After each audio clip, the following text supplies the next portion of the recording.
दिखावा टेलवा दे दादा चलिए कारण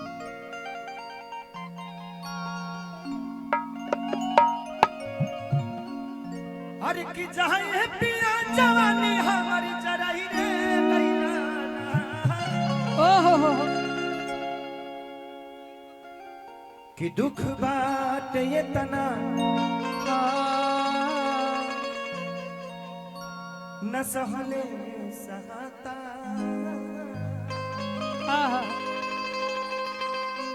अरे कैसे के रही सैया रहलो न जाता।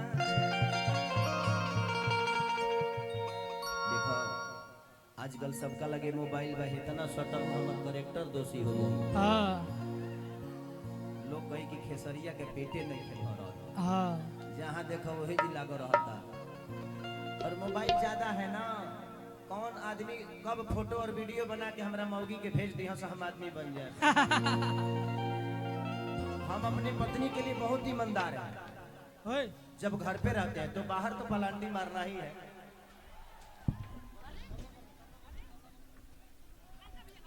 प्रशासन भेजिए आप नहीं भेजिएगा ऐसा ही होता रहेगा।